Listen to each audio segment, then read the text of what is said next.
But welcome to our Dressage4Kids fourth year of doing this type of program, although we started doing some training for teaching unofficially, about 20 years ago in a different program we had up north.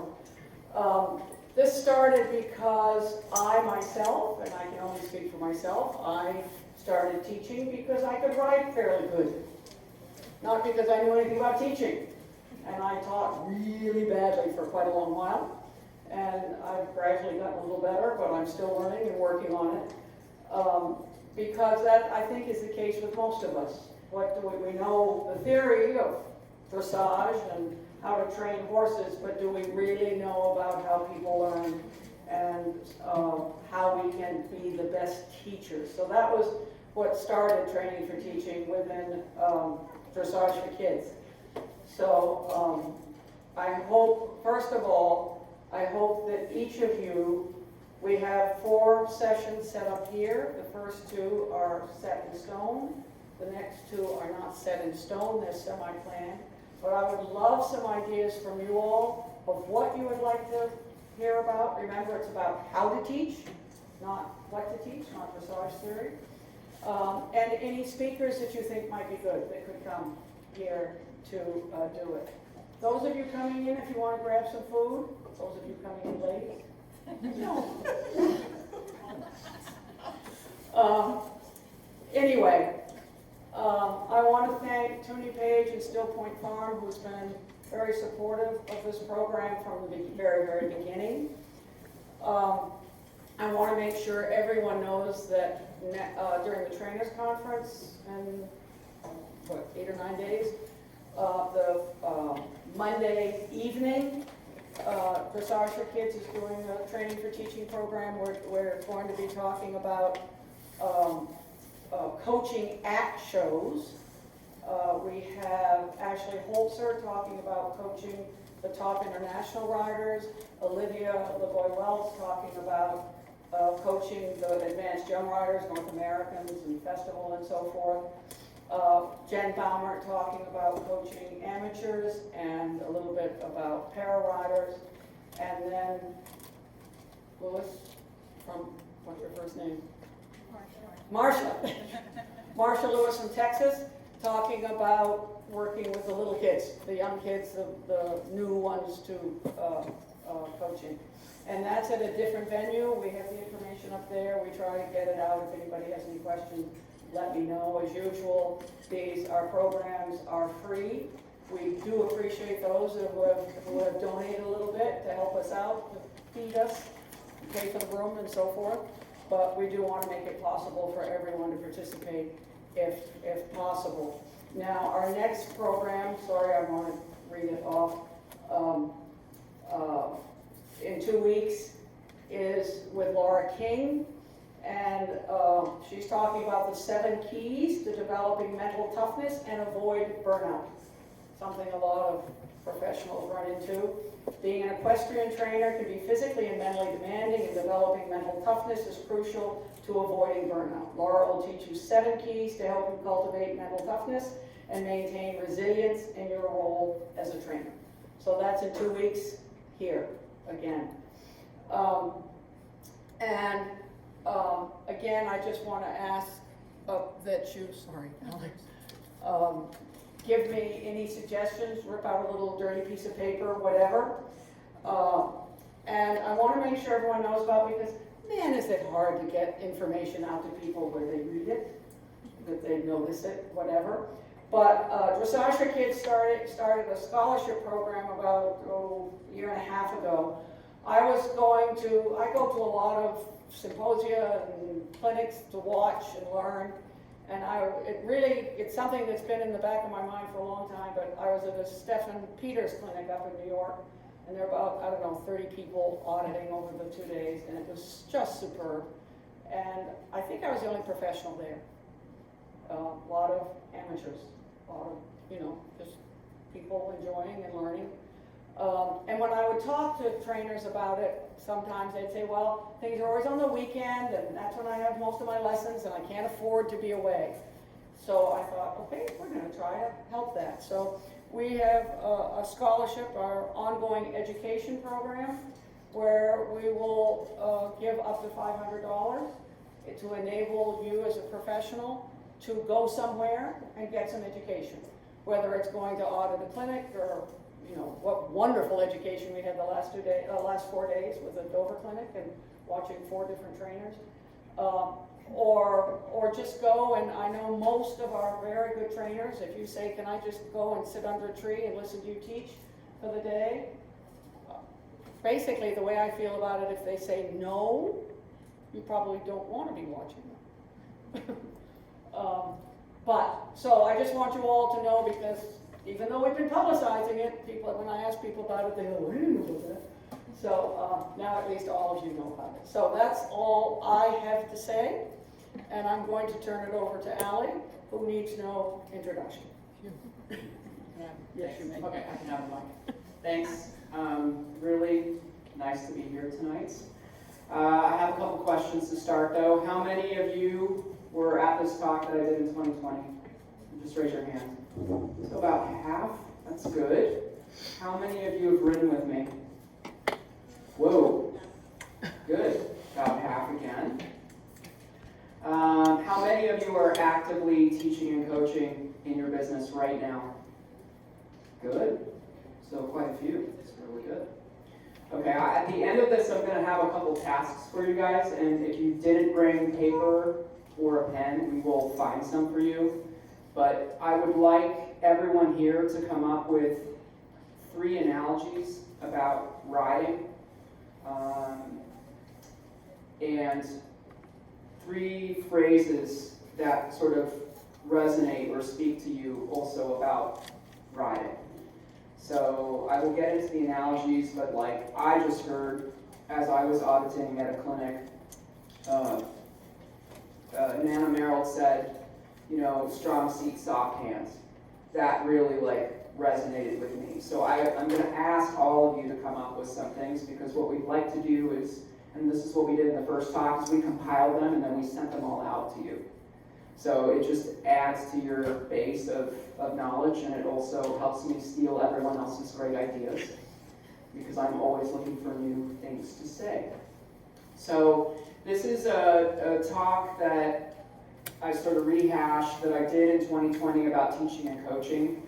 This talk was compiled based on what I learned at the USOPC Coaching Accelerator Program. I was put through that, I think, in 2019 by the Federation. And that was really amazing. And then also last year was put through, USCF now has their own coaching accelerator program. I was part of the pilot program, and that will be made more available as they get going with that. So some of this will be coming out of that. And then also, this is stuff that I just researched off the internet. And then also just my own experiences. So I can provide sources for all of it if you actually hear something and are like, oh, I really want to know where that came from. So to start it off, I have a quote by Jim Carrey. The effect you have on others is the most valuable currency there is. And I literally think about this every day. The amount of influence you have on someone else is incredibly powerful. So, and it can be small. It can be how you are interacting with somebody at the grocery store, like the clerk, or if you're in a position like I am, where I'm teaching and coaching, it can be incredibly powerful. So you have to be very, very mindful on how significant the effect you have on other people is. So I'm going to go through some language and terms, because I also think that we assume a lot about this stuff. And when I'm going to go through teaching, instructing, and coaching, and then go on to some just different explanations on these things, because I don't think in our industry in particular that we ever really talk about this stuff. So to start off, teaching is concerned with the acquisition of new knowledge. A teacher uses their own knowledge and experience as they are a subject expert to help learners learn and ultimately become more knowledgeable in their subjects. So it's usually one way. The teacher is providing all the information, the student is taking it. Directive means to direct or guide towards an action or goal. So the teaching is directive. An instructor is someone who teaches. Teaching is focused on learning, and the ownership of change lies predominantly with the teacher. Again, you're passing it on. You know something and you're giving it to someone else. Coaching is different.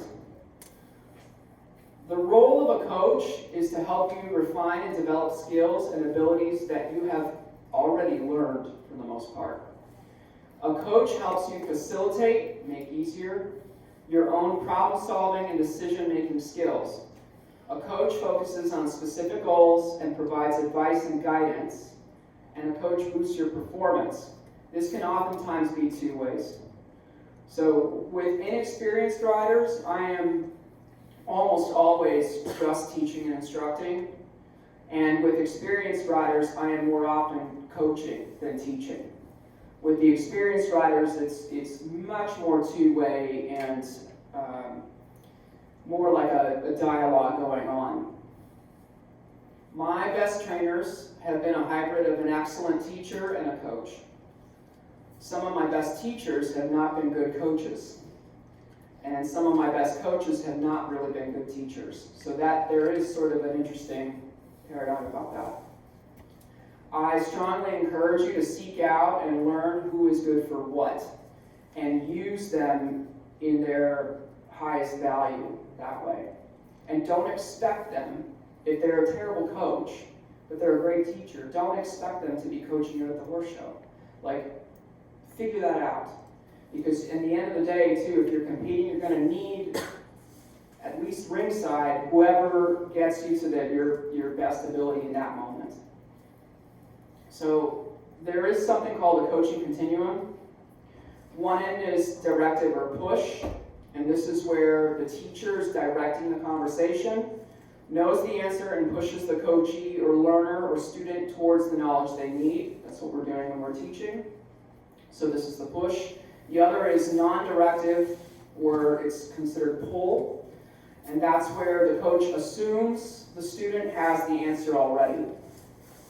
The student might not know it yet, but they need help pulling out those solutions or bringing the knowledge out of them. So that's really coaching, where you sort of set people up to they make the decision to figure out what they're doing. So teaching is more push, coaching is more pull. Teaching is directive, coaching is oftentimes non-directive.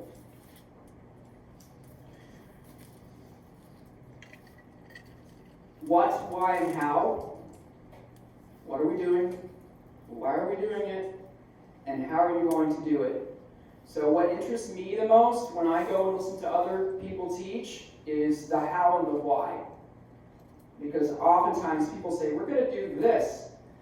And they might say why, but oftentimes if they don't say how, then I'm like, for me it's game over. Like I want to know the how. That's where really the real learning comes in. Coaching really focuses on the what. It's like enhancing the what. Okay, now we're going to go on to some other stuff. So communication is the act of expressing or transmitting ideas, information, knowledge, thoughts, feelings, as well as understanding what is expressed by others. The communication process involves both sending and receiving messages and can take many forms. Verbal communication is spoken word, and nonverbal communications involves actions, facial expressions, body position, and gestures. And all of you are going, why is she talking about this? So communication not only involves the content of the message, but its emotional impact and the effect the message has on the person receiving it. So when you are sending and receiving a message, the very word coach suggests that an individual of this profession send many messages, coach and teachers, right? Instructors and coaches need to be able to clearly communicate expectations, goals, standards, and feelings to their students. They instruct, encourage, discipline, organize, and provide feedback. And although we tend to think of effective communicators as being able to send clear messages that are interpreted as intended, communication is a two-way street that also involves receiving messages. For a coach, this means listening attentively. Students need to be able to communicate their goals, frustrations, and feelings to their coach or teacher. As an instructor or coach, you can say a lot without uttering a word. A frown, a look of disbelief, a disgusted shake of your head, or a smile can communicate quite a bit. In fact, communication experts suggest that between 65% and 93% of the meaning of a message is conveyed through the tone of voice and nonverbal behaviors. You see why I put that into this? Because that when I read that, I was like, oh dear. So they really are reading my face all the time. So, effective communicators give equal weight to the message content and the emotional impact of the receiver. Small and Smith spent hundreds of hours observing coaches and evaluating their impact on athletes. In evaluating their impact on athletes, they observed more than 70 coaches, coded more than 80,000 behaviors, and surveyed nearly 1,000 athletes. They found that athletes responded positively to coaches who provided positive feedback after good performance effort, corrective instruction and encouragement after a performance mistake, and technical instruction and a moderate amount of general encouragement unrelated to performance quality. So think about all that. That was a mouthful, right?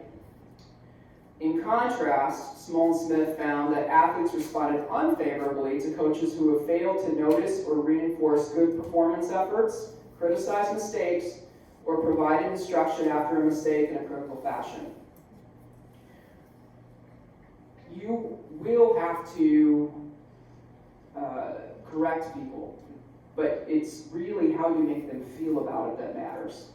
How many of you have had a lesson where you have come out of it feeling terrible? It's very sad. I think we all have, though, right? And that it's personal, right? So, when you are teaching and coaching yourself, you need to be super mindful of this stuff. It's really, really important. And I know from my own experiences, like, I draw on stuff that has happened to me in the past, and I try, I'm not saying I'm always getting it right, but I try not to do that to other people.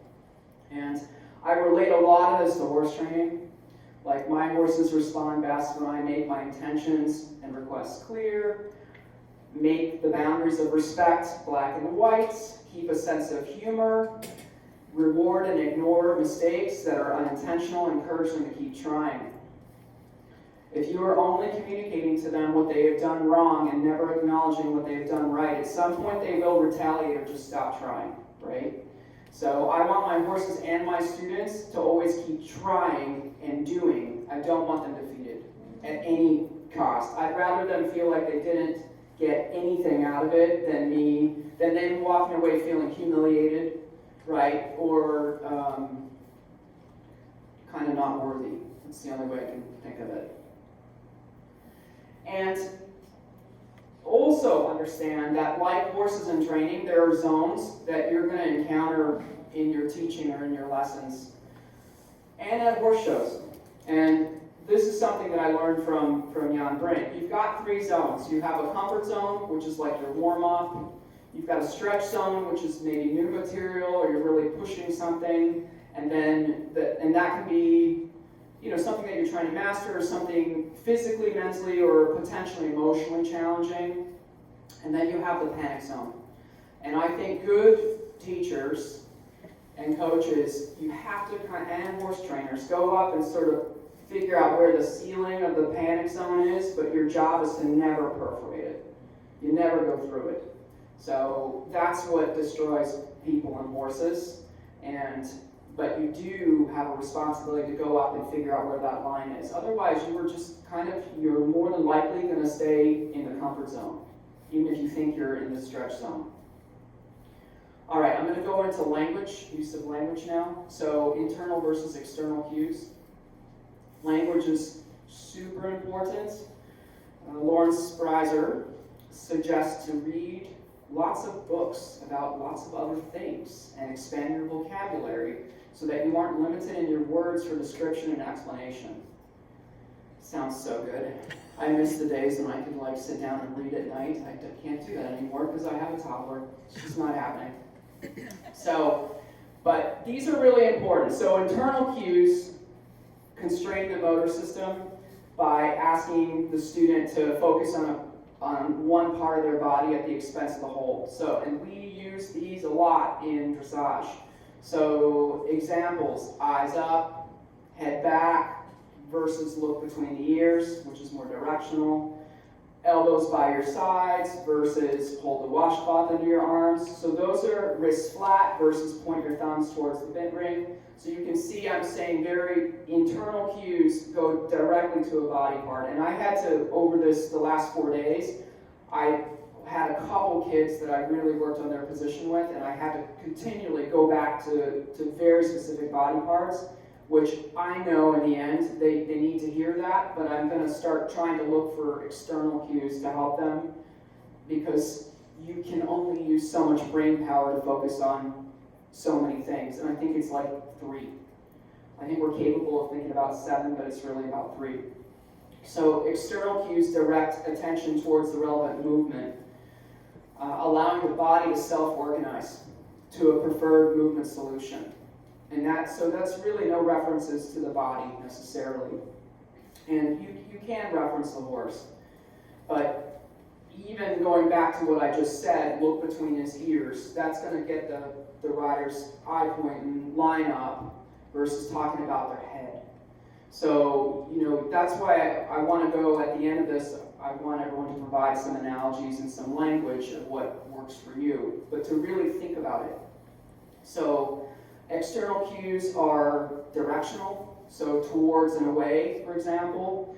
Analogies, which are the most powerful. For an example, push your hands forward and back like you're galloping like a racehorse to follow the connection. Carry a tray or carry champagne glasses. Everyone has heard that one, right? And don't dump the champagne out of the glass, and that'll help keep their hand up properly. Hold your reins and push like you have a wheelbarrow out in front of you, or a grocery store cart. I often say fall off the back of them when they're too forward. So, there are all sorts of good analogies to use, and those are actually more valuable than your internal cues. But we need internal cues anyways. You have to start somewhere. Other things that I use as external cues, and all of these I've stolen from other people like Andy Thomas and stuff that's also been done to me. So, putting a washcloth under somebody's arm will really help them all of a sudden have more tone to their side and not allow them to get straight in the arm. Whip between the thumbs. I did that to one kid today or yesterday to get the hands up correctly. One of my other favorites is to take a little piece of paper and put it under someone's seat bone and see if they lose it. Any of you guys done sit-about classes? Right, so you know what I'm talking about, right? Now we just dated you, right? Since I think they don't do that anymore. Tape is also a really good way to have an external cue. It helps them focus on what's happening to them versus being told, I can tell somebody again and again and again to hug your sides or hold your elbow against your body, but if they have a washcloth, they're just going to do it anyways, right? So that's what I'm really looking for. We use rubber bands now all the time, and you've seen somebody that runs it from their shoulder to their heel. That helps put them the right way. I'm a big fan of this other one that I stole from Lawrence Spryzer. that runs from your thumb around your body back to your other thumb. And I love stuff like this because it replaces words and basically puts the rider in a position to find what I'm trying to convey to them. And they get direct, immediate feedback, usually in their body, of course in their body, but more often than not from the horse. So, and the horses for me are the best teachers because when they like something, they let us know, and when they don't like it, they let us know too. So, I've also used a bareback pad. I'm not looking at anyone in this room. She's turning bright red as we speak and laughing. But, you know, it really is to put the riders in a position to help find what you're trying to teach them. So I will go to great lengths to help somebody find a feeling. Because I can't, and this is the hardest thing for all of us that have taught and have experience, we can't put what we feel into you. If we could, we would. We'd have a little magic wand and we'd just go around tapping everyone, and then you would have that. But you have to find it for yourself. So, all right, be aware of using the words but and don't when you're teaching and coaching. The brain can't process negatives. So if you say don't pull back on the rein, it will get translated to pull back on the rein. Tell them what you want them to do. Push your hands forward, right? That's directional. So instead of don't pull on the rein. Use words like yes and be specific when they get it right. Use not yet instead of no when they are trying to figure something out. Ask for feedback on the process of what they did to accomplish the skill or the movement. Do they even know what just happened to them?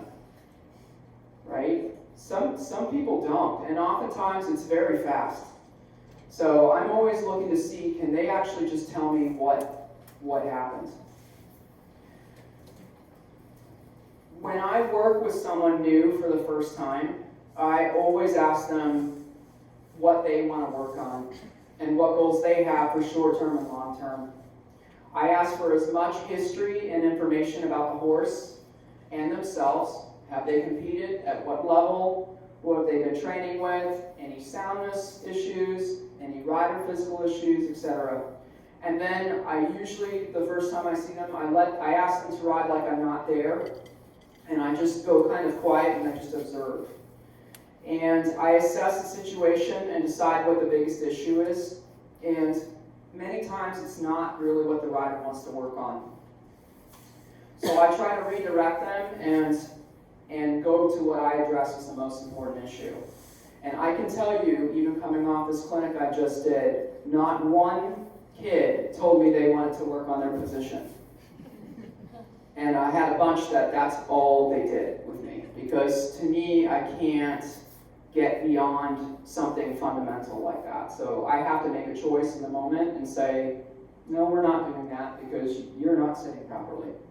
And if you're nice about it, or at least if you can redirect them in a positive way, they will start to drink your Kool-Aid, I promise. Especially if they start to feel better in their own riding. It's not what you're teaching, it's if they're learning it. Seriously, this is sort of the whole thing. Short term is acute learning and long term is chronic learning. Are they retaining any of it? External cues produce more short and long-term retention and learning. How many of you feel like you have given the same lesson to an individual student again and again and again and again? Raise your hands. Yeah. It takes time.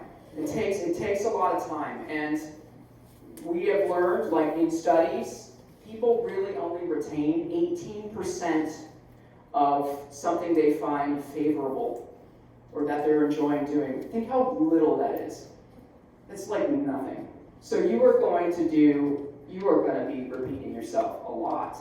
And it's a little bit, again, I just relate it back to horse training. I feel like all we do is act like they have amnesia and just recheck everything every day, right? So don't take it personally, but it is to really, you start to wonder, or at least you can kind of tell, am I being effective enough? Are they actually retaining what you are trying to teach them? Athlete motivation. So student motivation determines the intensity, persistence, and the quality of their learning efforts. So the one kid that's like, can't wait to get to their next lesson and probably keeps a notebook in their car, not on their phone, in their, like a real one that you actually have to write in, and has all their lessons videoed and da-da-da-da-da, like that's a highly motivated, interested kid. That one is probably going to retain more than the one that doesn't video anything, shows up because, right, that makes sense. So I personally look for people that are going to make the extra effort without me chasing them that are motivated enough to do the work. And ultimately, you know, an individual is responsible for their own success in this stuff. You know that they have learned something when they can retrieve it and do what you ask them to do without needing step-by-step guidance. So I think about this like it's actually landed when it's repeatable. And I think of that the same way if you're training a horse. How many of you guys have trained flying changes? Right, so you know that there's a difference between a horse that's learning a change and a horse that actually can do a flying change, right? Like, it's got to be repeatable and on demand. And that's when I really know that my students have actually absorbed what I'm talking about, is that I can say, all right, do this, and boom, they're just doing it. If they need you to sit there and go step by step, they haven't actually learned it yet. They have to be able to retrieve it by themselves and then produce the result. Give your students choices and allow for some freedom within the structure. You have to direct what's going on, but if you hyper-manage and over-control people, it won't work either, because what they will do is they will stop feeling like they can make decisions on their own. And ultimately, everybody needs to be able to make these decisions. They're very, very fast. They can't be completely reliant on you.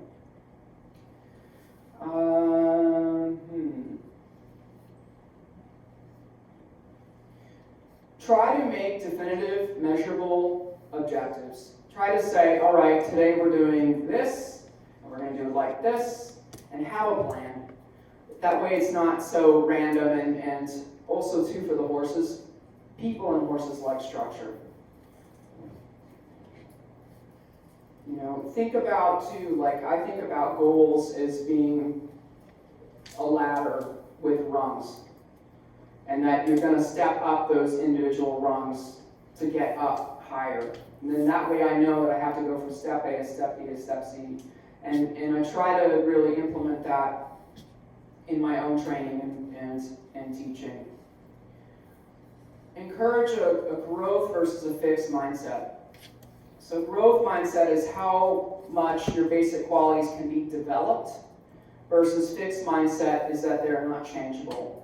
And this is going into a little bit psychology as well about that. When you have people that believe they can, oftentimes they will. But if you have people that don't think they're capable, they sort of then just limit themselves. When you have goals, focus on the process versus the outcome. Like really, you have to have goals, so you have to know where you're going, but really pay attention to how you're getting there. That in the end is the most important thing. And I like to make, like I'll oftentimes have a short-term and a long-term list. And your students have to commit to that, or commit to the goal, and then do the work to get themselves to that point. That's their responsibility.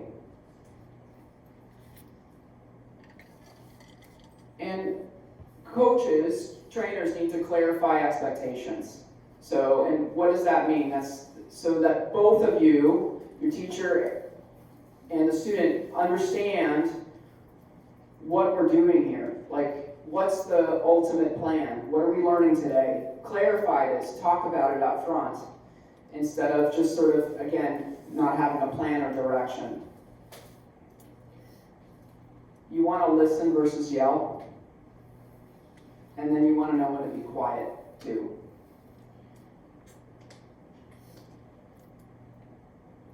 What to do when competition doesn't go well? Because this is a real uncomfortable moment for everybody, right? And everybody, no one is going to be successful all the time. It's just not going to happen. Proper prior planning prevents poor performance. And that's a mouthful. But I'm a real strong believer in making sure that the horse and rider is really fully prepared at home before I drop them off at a horse show. And in my world, that means if you can't ride the test, if you can't warm up and ride the test in front of me on demand, basically mistake-free, you're probably not ready to go to the horse show. That's a pretty high standard. But I know that if my students can do that, then I will have no problem taking them to the horse show. And yes, we have to deal with the environment. And yes, we have to deal with whatever the horse presents, but then they're prepared. And then oftentimes they feel better about going to the show as well. When things don't go well though, just accept it and be okay with being upset for 20 minutes or whatever. Go cry, it's fine. But then sit there and analyze it. Why do you think it went wrong? What did we learn from this? How can we prepare differently the next time? I mean, horses provide us with this massive learning curve. And what worked the last time sometimes won't work the next time, and they're like these large moving targets. So you have to be really available to make adjustments with that.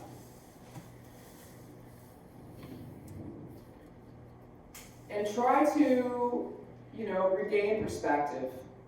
Practice gratitude. Be happy that you're able to ride at all, or that your horse is sound, and pay attention to that stuff, because people can get very, very wound up when the result isn't good, and in the end it's such a small drop in the bucket in the scheme of things that you have to get grounded by it.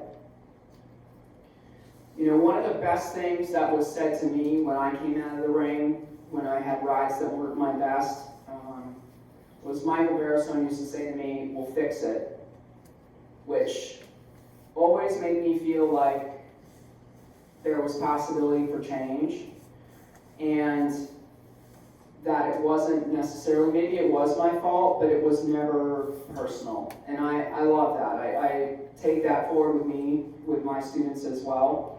I'm pretty sure he got that from Michael Poulin, because I'm pretty sure Michael Poulin said that to Carol Lavelle. So it's the trickle down. We'll fix it. That's a really, really good way to deal with somebody who's upset after a bad ride. All right, moving on. Try to make your training or your lessons very deliberate practice, and focus on the process as much as the result. So stuff that is purposeful, repetitive, and systematic, often without immediate reward. The way that I interpret this, think about when you're training horses, how long it might take a horse to learn a single flying change, and then when you start to ride a series of changes, you might ride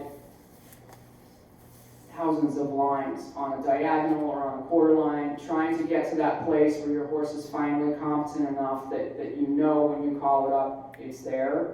That's a bit that deliberate practice. The reward is having a horse that completely understands what you want.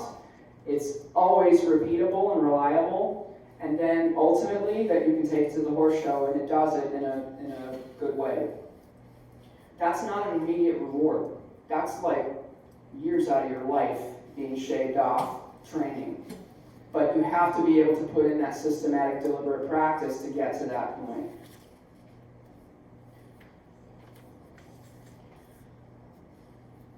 Equip your students to be self-sufficient. They cannot, and I know I said this earlier, but they cannot be totally dependent on you.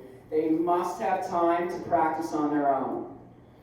I get real nervous when people call me up and say, I need full training.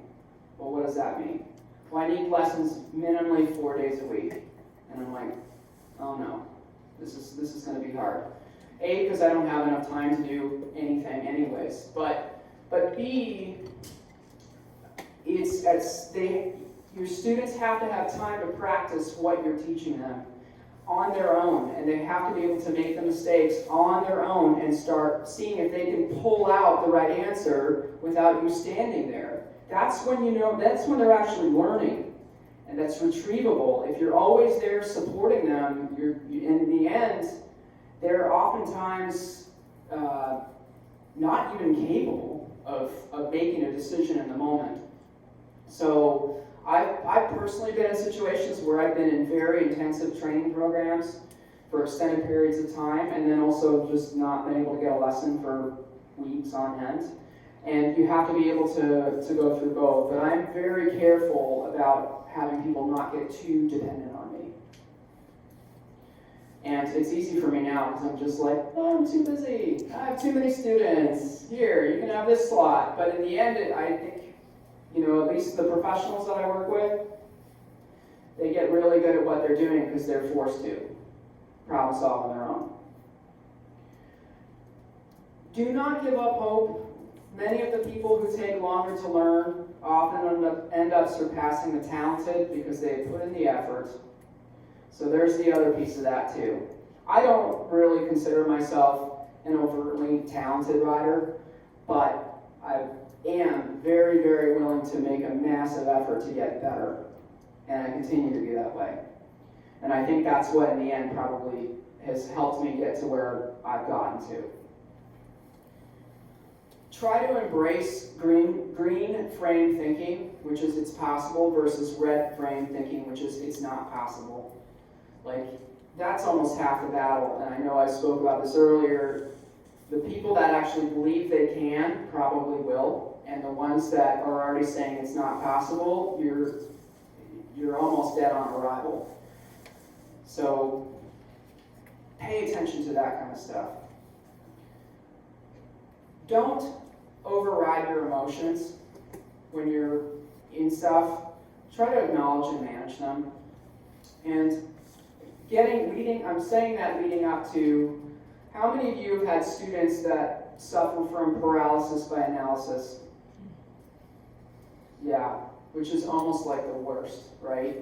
Because they literally freeze and they're unable to do anything. And I always try to ask them questions, are they afraid to make a mistake? Is that why they won't come to a decision? Are they afraid to fail? Are they afraid of disappointing you? Or afraid that they're not going to give you the right answer, so then there is no answer? That's a big problem.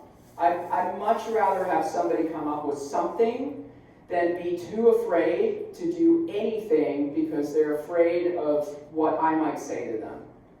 So how many of you have also been in situations where you've had trainers that have made you feel like you absolutely can't do anything because they're going to do it, it won't be the right answer? Right. Pay attention to that stuff because it's so unproductive.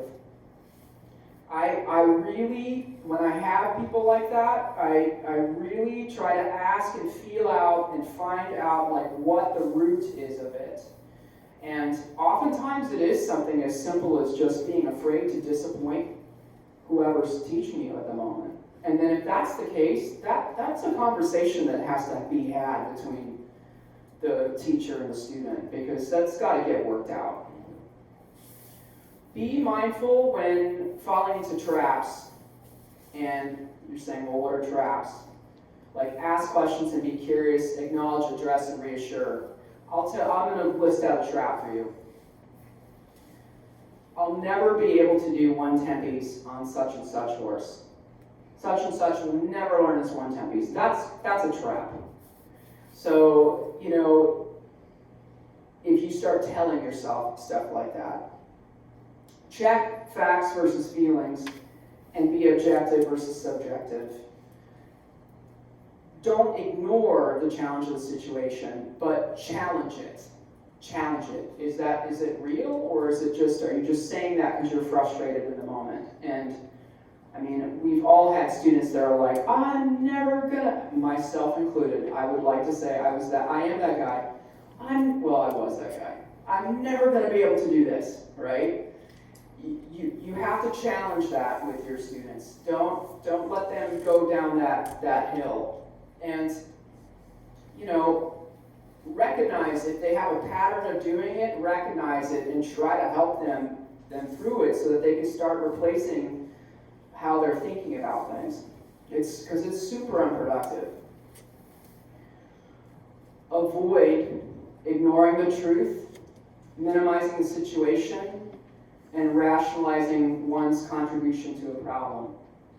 I was teaching somebody on a horse that, you know, I always get nervous when they're like, I love my horse so much, and he's so perfect, and it is feral, and they think it's cute. That for me is such a bad combination of things, because they are ignoring the truth, minimizing the situation, and rationalizing as they're stuffing it with cookies, and it's running them over, you know, like that type of stuff really bothers me. And it's interesting for me, in those type of situations, oftentimes too, the student is really reluctant to acknowledge that there's an actual problem, and I can't live with that. To me, it's the horse has turned into a monster, and it's the student's fault, and we have to fix it like right now, because it's a safety issue. When you have traps, whether like it's with yourself or with your students, when something goes through your head and you think, oh yeah, you know, I'm never going to be able to do this, really sit there and see, does it pass like a gut test? Like, do you really believe that, or are you just saying that in the moment to make yourself sort of, are you sulking and just feel bad? Really, it has to be an honest and genuine response. If you don't believe it, don't say it, right? So, like, I get really,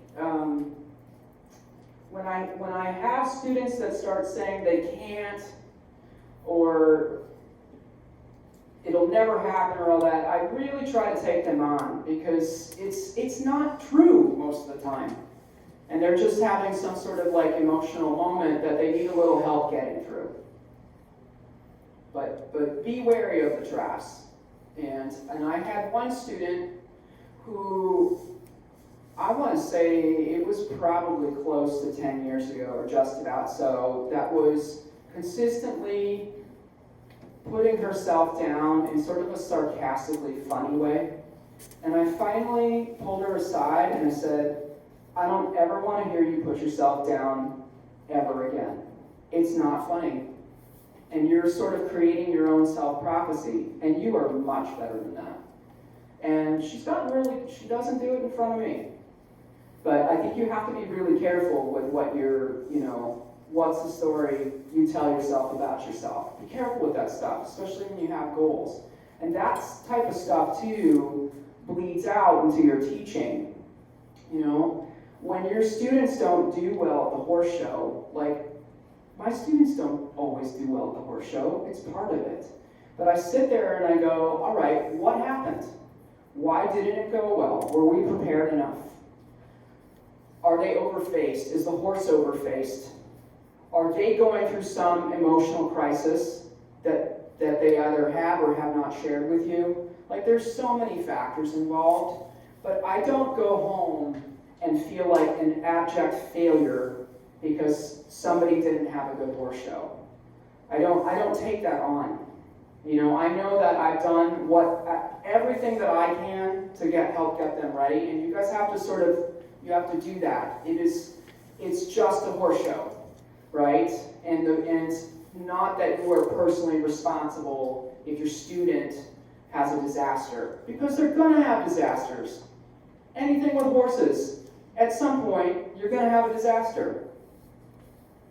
Okay, now onto the fun stuff. So that was all the technical stuff. Now we're just gonna get onto my random thoughts.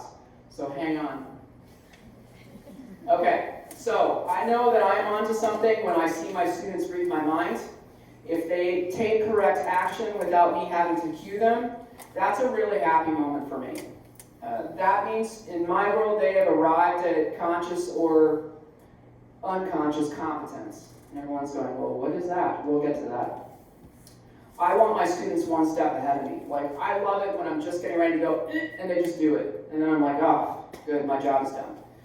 I can go and have a coffee. All right, so first, after that, the way that I operate, my goal is to provide correct technical instruction to my students, what, why, and how, as well as mentor and advise, provide emotional support, and provide structure and discipline to them. I am pretty demanding, but I can be quite funny. You know, laughter is when you use humor in your teaching and coaching, it's very disarming. And the irony of all this is that I'm not really a fun person. I'm not fun, but I can be very funny. The second thing, or moving on from that, I really do my best to empower my students to problem solve and take risks at trying new things and really learn from their mistakes. If you take the word fail, first attempt is learning. So really be okay with the mess, embrace the mess. You've got to start somewhere. I want my students to be self-reliant and highly functional independently from me. I'm a reference point, but I want them making decisions for themselves. You guys hear a common theme here? Because I've said this now in different ways, maybe 3 times. I ask my students for feedback on my delivery style and the language that I use. Sometimes it's foul language. They're not allowed to change that. I did swear this week. I should get a cookie or something. And then I also like to ask them, like, how do you learn best? You know, are you visual? Most riders are very visual and kinesthetic. Like, do I need to get on the horse and show them so that they can see it? Or have them look at a video or watch another rider? That's visual learning. Are they auditory? So that's what we're you're doing visual and auditory right now. Yeah, you guys are going to retain like 2% of this, which is why we're going to offer the notes up to you, so then you can take it home and read it and maybe retain 3% more.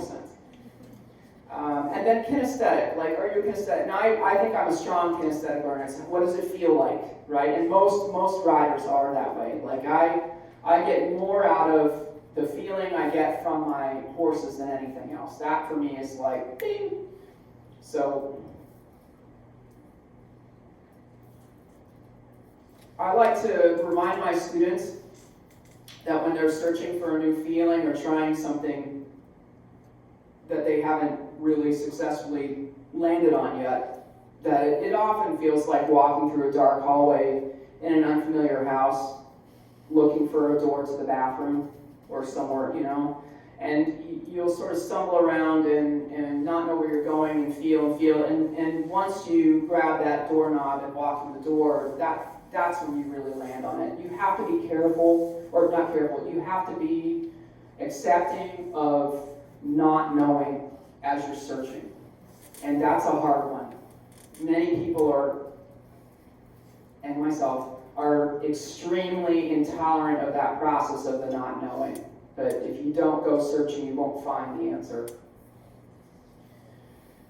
There is a real difference between knowing, which is ownership of knowledge, and guessing, or success through a reaction. And for me, it's no difference. It's no different than a horse that's truly learned to piaffe or do a flying change.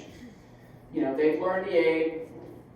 It is consistently repeatable, and the horses are comfortable doing it. It's the same for people. So students must be able to retrieve what they know to prove to me that they truly understand and own the action. Now we're going to get into the fun stuff. Subconscious incompetence. You don't know what you don't know. That's ignorance of bliss. Conscious incompetence. Oh my God, I know what I don't know. Conscious competence. I know what I know, but I have to work hard, like I have to really mentally be focused to retrieve it. And subconscious competence, I just do. So, everybody goes through those 4 steps. And what's also very interesting for me is lots of really, really top riders are often horrible teachers because they're operating on such a subconscious level of competence, they have no idea what they're doing anymore. So it's really, really interesting. And I get really excited when I see the transition from conscious incompetence to conscious competence. That for me is a big leap. When you actually, you go from going, oh God, I don't know what to do, to, okay, I know what to do, I have to really think about it, but I can do it. And then with practice, it becomes subconscious. That's, to me, very exciting stuff. I want my students to trust me, and I want them to know that I'm available to them, even though all of you that ride in here are going, Allie, she's never available enough, right? I always want them to know that they can come to me and discuss anything in full confidentiality. I think that's really important in a teacher or a coach. You have to trust who you're working with. And if you don't, that's probably not a good sign. So think about that. I am here to help solve problems. Like, that's your job. I am also fully aware when I'm working with people, especially I have the privilege of working with a lot of young professionals, some of them are sitting in here, that I am a stepping stone on their own personal journey with their career. It is not about me. And I do not take possession or ownership of my students. In fact, I'm very encouraging. I like them to go ride with other people. I want them to experience other things. I think that's really, really important. I like to ask questions relating to how my students feel through the ride, and if they understand what is going on or what just happened. I really firmly believe in a two-way street of communication and conversation when I'm teaching. And again, like I talked about in the beginning, when I'm working with people, also people that I've worked with a long time, but especially the new ones, and they're like, oh yeah, Allie Brock's here to train me. I want to do this, this, and this. And I watch them ride, and I'm like, no, we are absolutely not doing that. We're going to do this. I still always acknowledge and listen to them in the beginning. I don't ever walk into a situation and just say, we're doing it my way right now. That is to me, it makes the student defensive, right? And I don't want people defensive. I want them to, riding makes people super vulnerable, right? Like, I think in a way that's why half of it, or most of us are so addicted to it. Like, there's something going on between you and that horse that is hard to describe, but it really is revealing of somebody. And I oftentimes think that I see people's best and worst sides on a horse. And I've also had to be very mindful in my own riding that I am trying to find the better sides of myself and not the worst sides of myself coming out. So I'm extremely systematic and methodical in my horse and rider training. I don't believe in steps or skipping steps ever. And I'm quite comfortable walking up and down the scale depending on what the horse and rider presents me. And I even had that a little bit this last clinic too. I don't move beyond fundamentals, and I'm sure some of you younger people are in here are going, well, that's easy for you to say, Allie Brock, you're Allie Brock.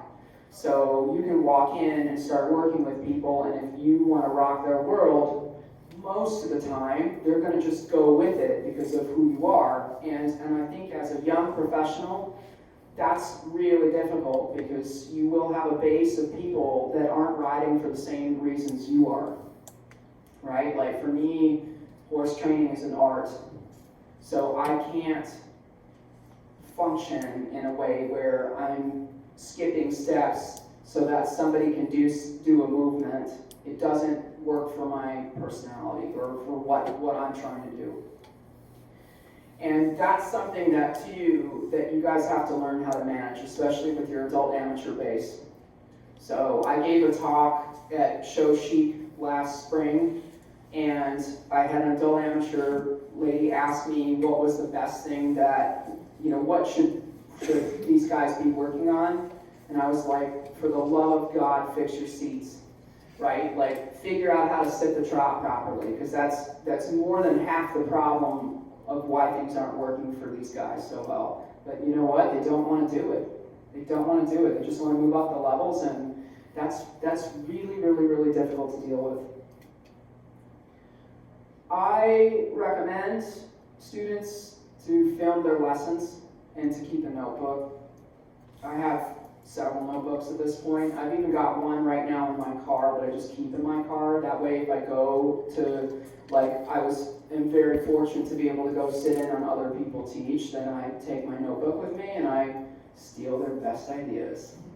I don't call them mine though, I just steal them. So, top instructors and coaches can really read the type of student they have and what kind of emotional state they are in and adapt accordingly. It's a little bit like a horse, right?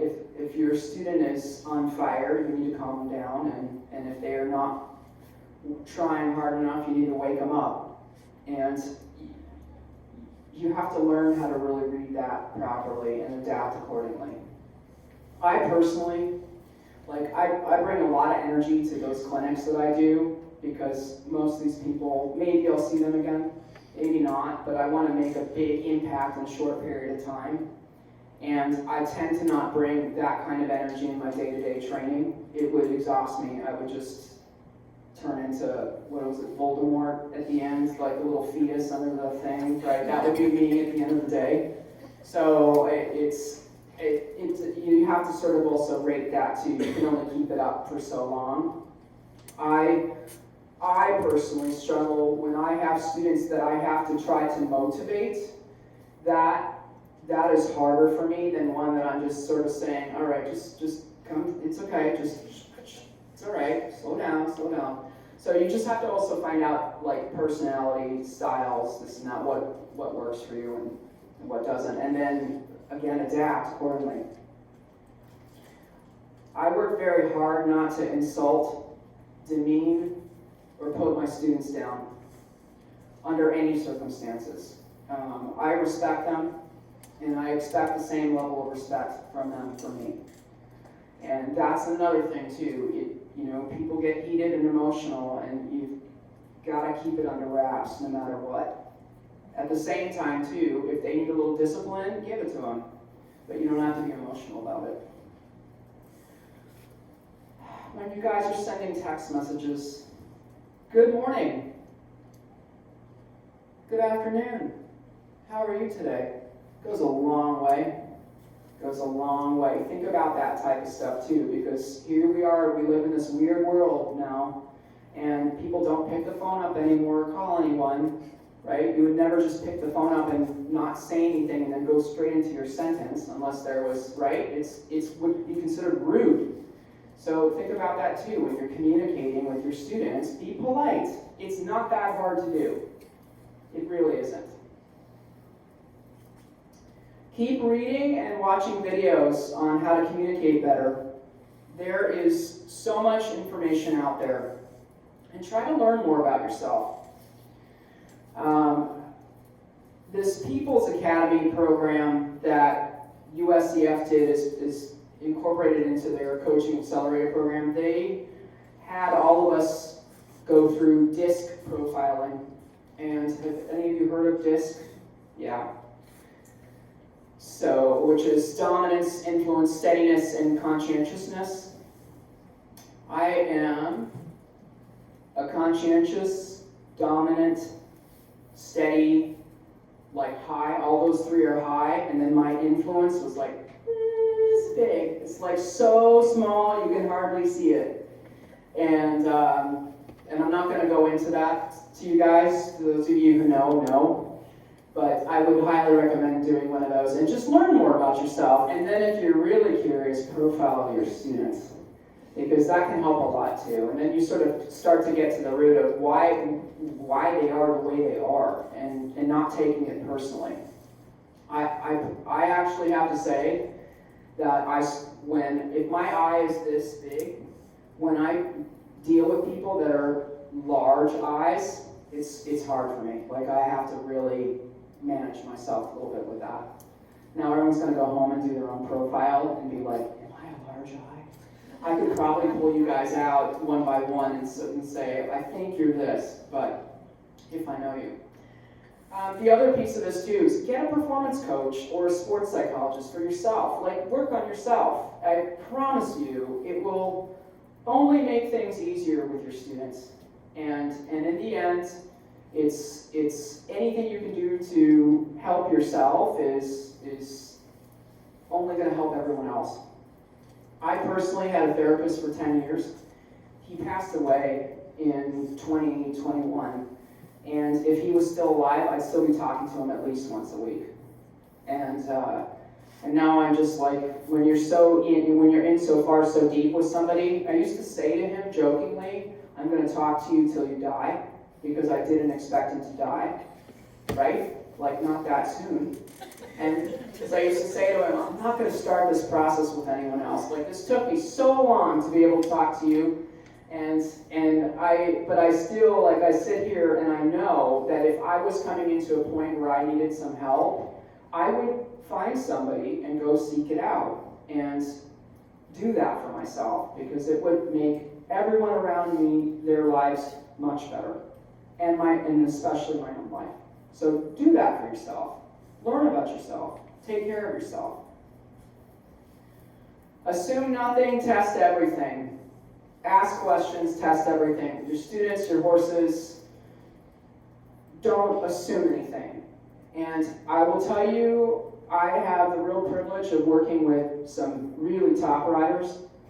And one of the traps that I have to be careful with is assuming that they're just doing what I think they're doing, because they're who they are or what they've accomplished.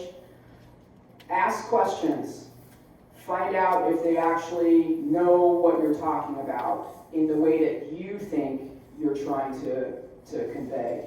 Because oftentimes, and that's why also too, like, I think about when I teach clinics, I love clinics, especially with people that I haven't worked with. I think I give my best lessons during clinics, because I act like they don't understand anything, and I break it down so much, and then it's super clear. And I think that it can get, when you're working with people all the time or consistently over time, you assume that they absorb something at some point in the 50,000 lessons you've given them, and that you don't need to say it again. That's probably not true. You probably need to say it again, and you need to check if they really understand it. Next point, teach your students to be horsemen and trainers, not just riders. Teach them to think like a horse trainer, not just get through a movement. And for me, that's really important. That's how the sport's going to stay alive. We need to be, you guys are all the future of the sport. Yes, some of you are young. Yes, you have to have a schoolmaster, or it's good to learn on a schoolmaster, but in the end, you want to get to this place. I promise you, if you can teach a horse a flying change, you will have a job in this industry, right? But if you can only ride somebody else's trained horse that does the flying change, and you can't actually break it down and put it together, you will not have a job, because at some point somebody will figure out that you can't go step by step and teach a horse something. So really, like, I think about that all the time when I'm working with people. And for me, yeah, it's easy because a lot of my people are professionals anyways, but some of them aren't. And those guys especially, I expect them to take on a horse trainer mentality. Mostly because a lot of times their trainers haven't asked them to. And if you want to get the edge, you have to be a trainer. Learn by doing. I remember, actually it was right around COVID, one of the professionals that I'm friends with said, I have a young professional that is my assistant trainer, and she needs experience teaching. How do you teach someone to teach? And that's a really good question, but you really learn by just doing it. And if you guys want experience, I'm sure 99% of you in here that are doing it are already getting paid to do it. But if you're at that beginning point, or you just want more experience, go volunteer at your local pony club and do stuff for free and make yourselves available and figure out how to teach. You will not get it right every time. When I do clinics, if I get 9 out of 10 right, I think I had a pretty good day.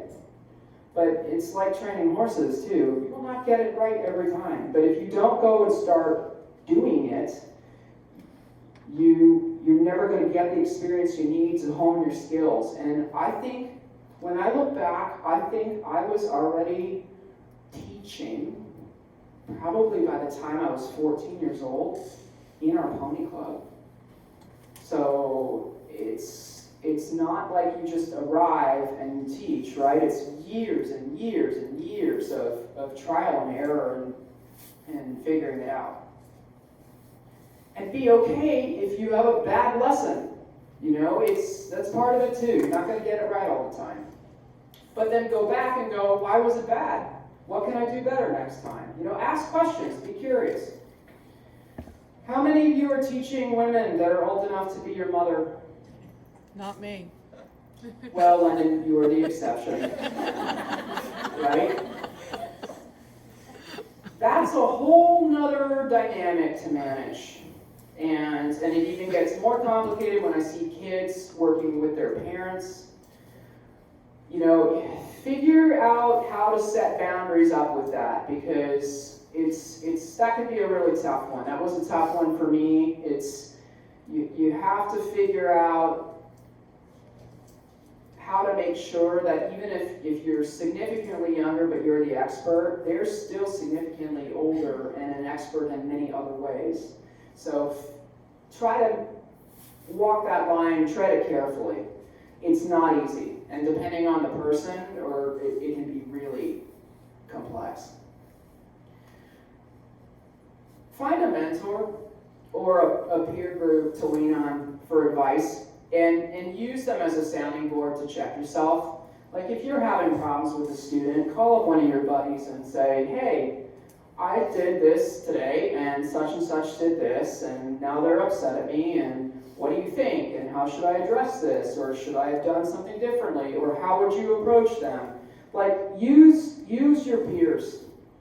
And because oftentimes too, they understand when your peers are the same age, you guys are all sort of going through the same thing together, at the same point in your life, and you can get a lot of really good feedback from your friends. And I'd say most of the time, hopefully all the time, they have your best interest in mind. So, there's a group of professionals in Wellington that created a group chat on WhatsApp. And it is closed except to the people that are invited in. And it is an amazing resource for all of us because we ask each other questions all the time. And it's a safe space where we can all sort of freely answer what we would do and how we handle it. And it's been, just at least for me, an incredible resource. So, and I feel very honored to be part of it. Be curious and hold passing judgment until you have completely explored or experienced another trainer's method or systems. This goes for the internet as well. Before you pass judgment on something, just take a moment and be a little curious about it first, and think about things, and especially with other horse trainers. Like, there's so much actually good information out there, and be careful about like setting up a camp and saying, no, it has to be this way, or I only do it like this, and I only listen to this person. Just be curious. You know, there are 10 roads to Rome.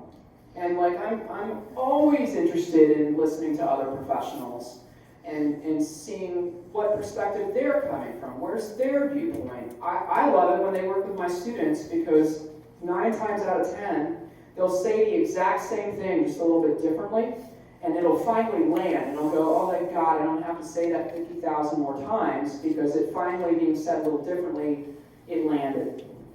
So, you know, that's one thing. It's an easier way to be than to be just straight up like, we're not doing it like that. Okay.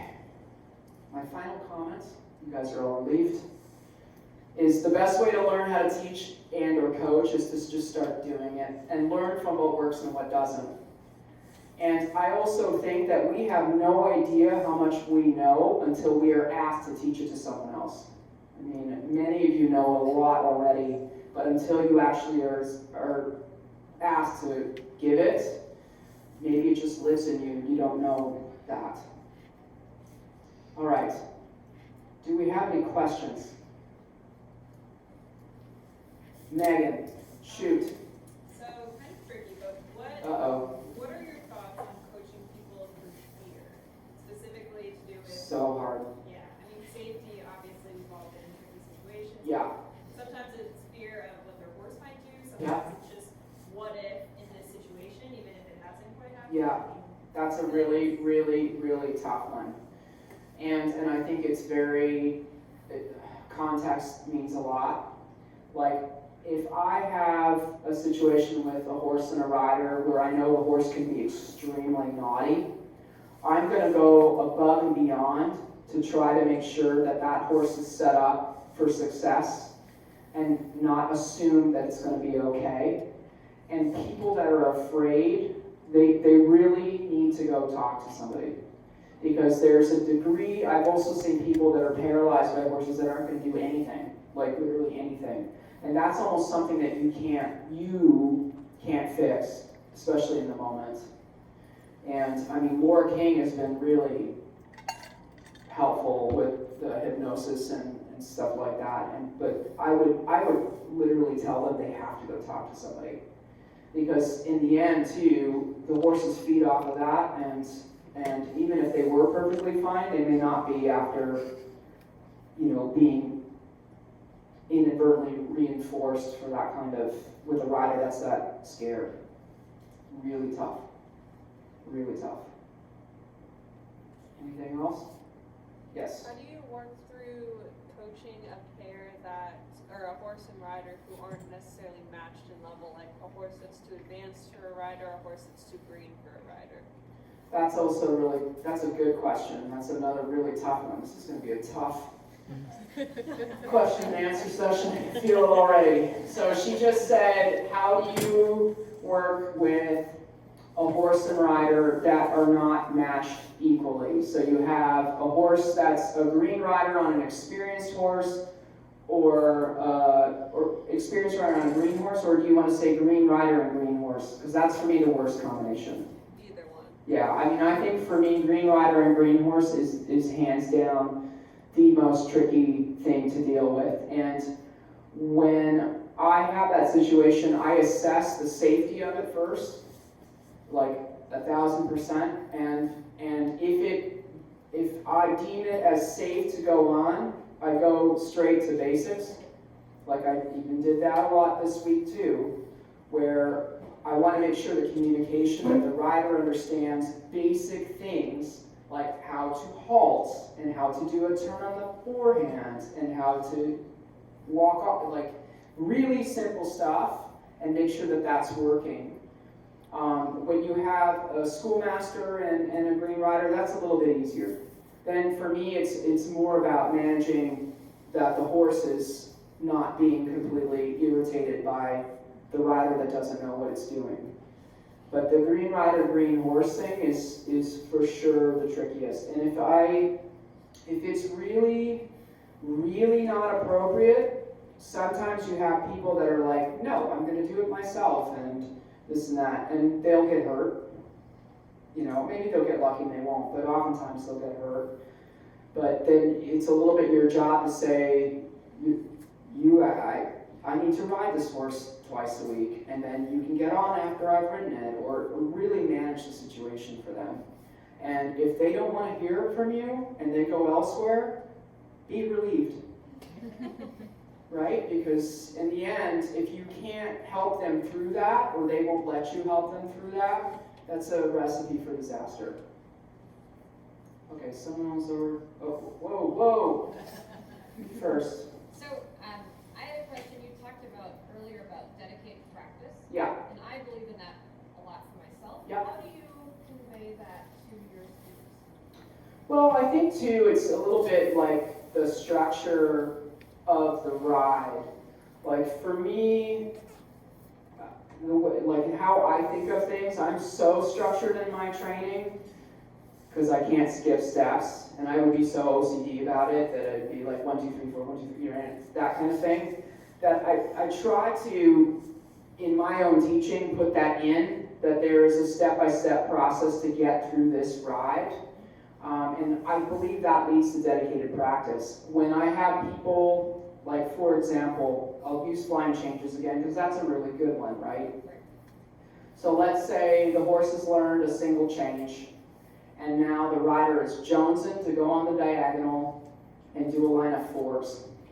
And I'm like, no, we don't skip steps. So I'm going to let you on that diagonal, and you're going to ride forward and back 3 or 4 times, and then you're going to collect and do a simple change at the end of that line. And when you prove to me you can do that both directions with no mistake, then I might let you ride a single flying change at the end of that line. And then when you can do that, you're going to ride 1 change early and 1 change later. And then when you can do that, you can ride your 1 change early, 1 change in the middle, and no count. And then when you can do that, then you can do 3 fours. And there's no other way around it.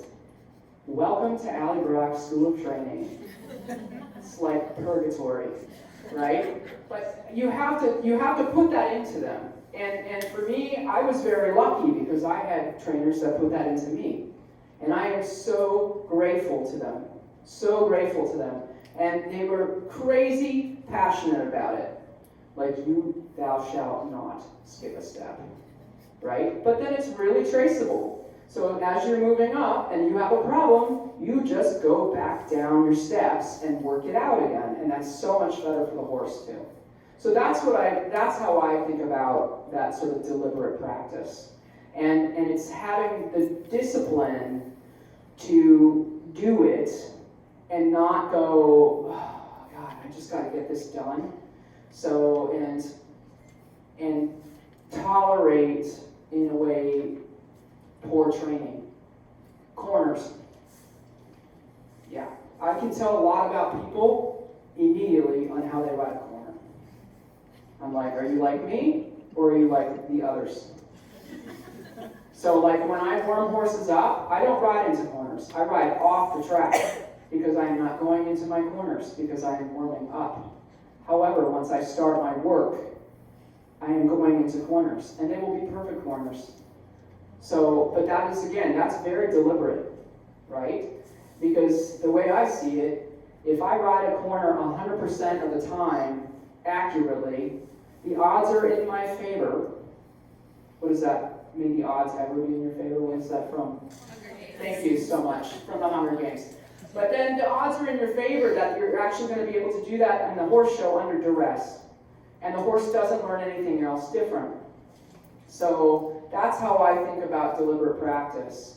So you have to, you can't, like I also too, I talk about, I have students that I say paint with watercolors. And they're real artists, but it's all over the place. There's such feeling messes.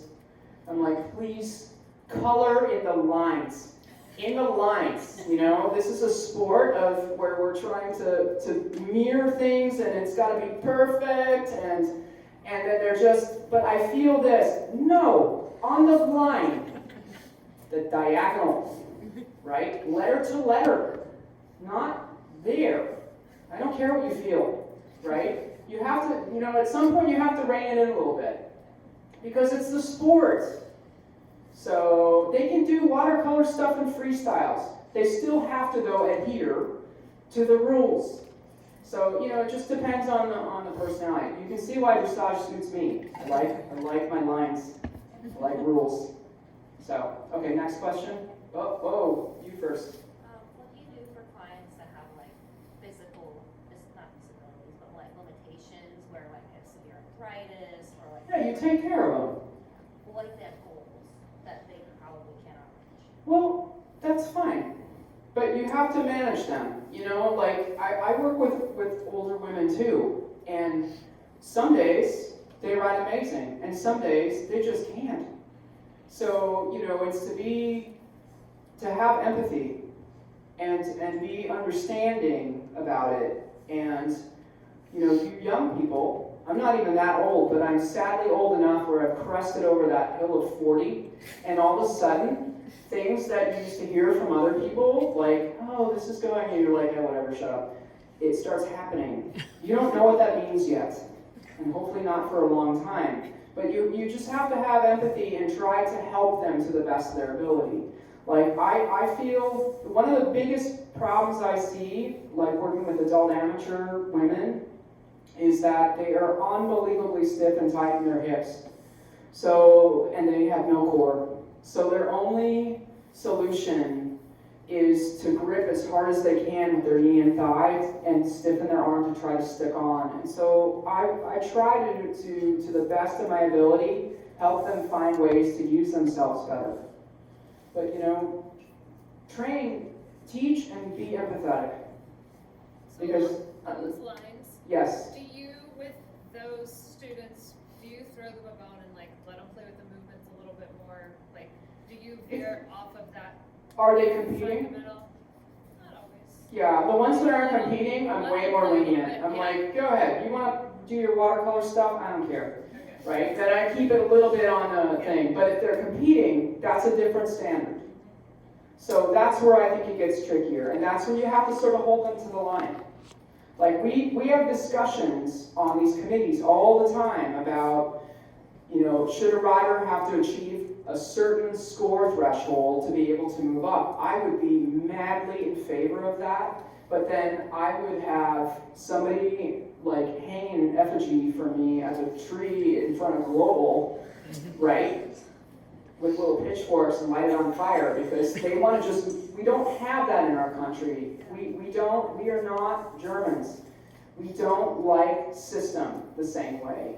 We are Americans, so we do what we want, right? And that's the problem with the adult amateurs. And Balance that. yeah, well, and there was also too, like at one point, a discussion about holding the trainers accountable for their terrible adult amateur ladies. And I'm like, well, you guys, that's not fair.